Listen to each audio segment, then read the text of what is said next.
does one ethically unleash the power of a star on our own planet? Should technology like this be in the hands of humans? And should it even be used?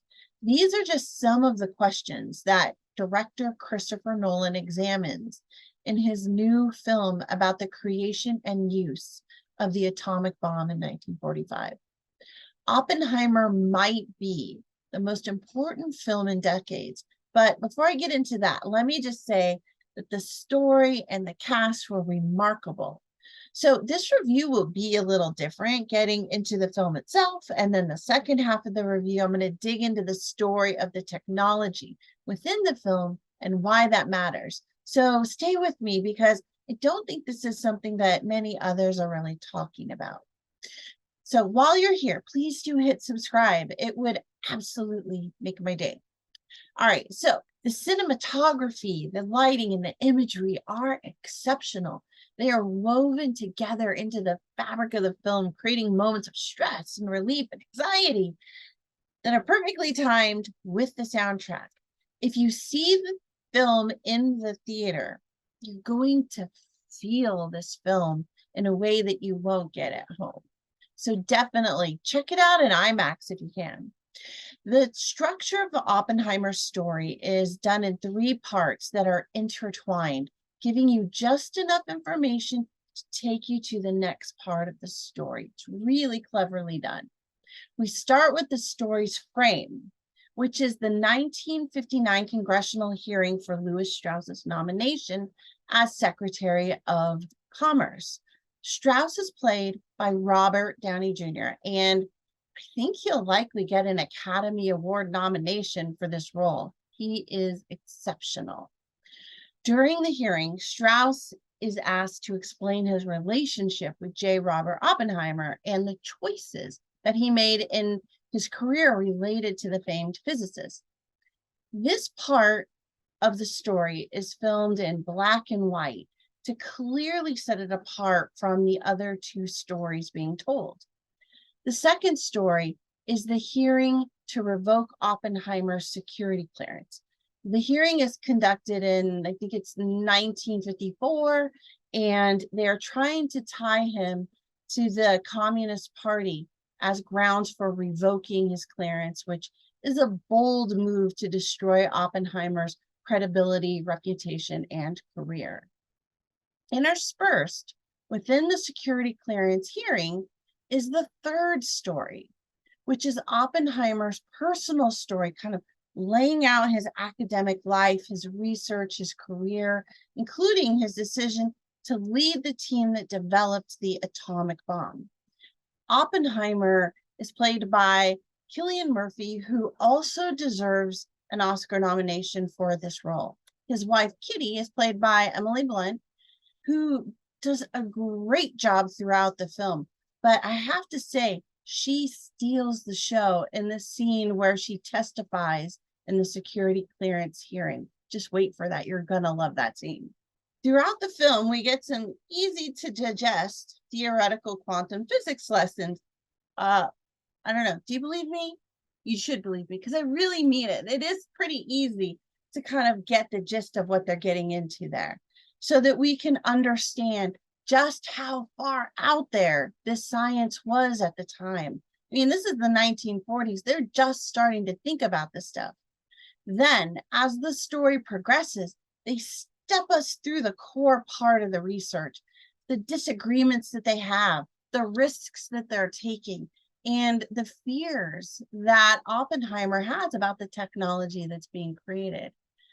And they also get into the successes of the work that's being done in the Los Alamos lab.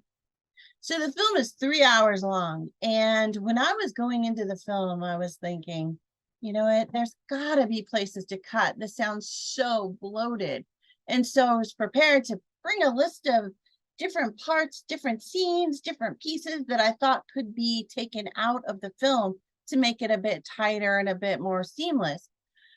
But once I saw the film and I saw how it was constructed and the various different stories that were coming together in such an interconnected way and how they were building on each other, giving layers of meaning to each moment, I realized that there really wasn't a lot that they could have cut out to shrink it down a bit.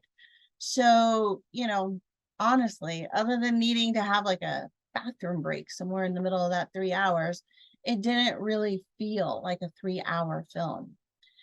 While lots of themes come up in the film, such as communism, fascism, anti Semitism, Nazis, and war, the heart of the story really is firmly settled around the development of the initiative to create this science to enable the atom bomb.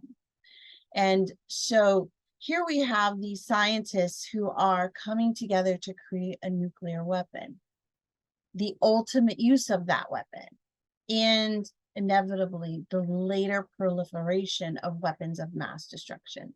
Some really heavy themes.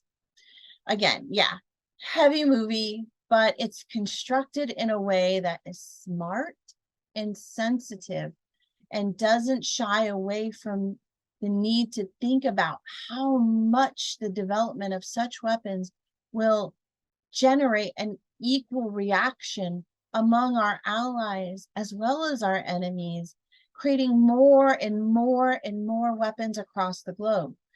On the surface, this is the story of Oppenheimer's bomb. But I'd argue that the story isn't really about Oppenheimer or his bomb at all. Instead, it's a true story wrapped up in a cinematic experience that is nothing short of a modern day technology fable or allegory of the men who made a world ending weapon and what that means for the future of humanity. And so we get to why Oppenheimer might just be the most important film in decades. Constructed as a technology fable, it tells the story of the weapons, devices, theoretical science, and experimental technology that has world-ending potential. A film like this has never been timelier, and director Christopher Nolan, who also deserves an Oscar nomination for this film, constructed the story in such a way that people today could use it as a framework for evaluating some of the research and innovation currently being produced. I love technology and innovation. Telling its story is literally what I do every day. I think some of the most incredible and breathtaking work in science and technology is taking place within this decade, and this work will help so many people.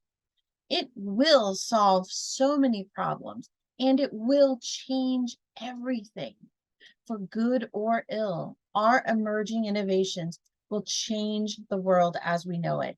And humanity has always needed stories to help us to understand and to interpret the world and its hidden truths.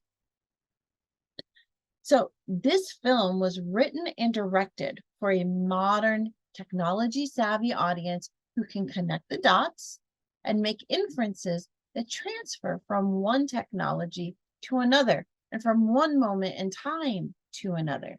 Even better, it's produced as a modern-day fable with an obvious moral. If we are going to unlock the bottle and let the genie out, we need to understand the genie first and have some guidelines for containing that power that we unlock. Whether it's artificial intelligence or nuclear weapons, you can't stuff it back in the bottle. The best we can do is to learn from the past in ways that feel relevant and prescient regarding future technologies that are already being developed. Somewhere, there's a young child who will direct a film in 40 to 50 years about the technologies that we are unlocking today. As Christopher Nolan told the tale, the father of the atomic bomb, this young child, this young director, will tell the tale of the father of AI or the mother of gene editing or something else. The question is, what will our story be? Because we have the power right now to influence that future. That is the underlying question that Christopher Nolan raises with Oppenheimer. That is the question that Oppenheimer himself struggled to define once he understood the genie that he released with the atomic bomb. Go see Oppenheimer. See it in the theater. It is a spectacular film, from the acting to the story and the cinematography. It will blow your mind, pun intended. Okay, that was a heavy review. I hope you found it useful.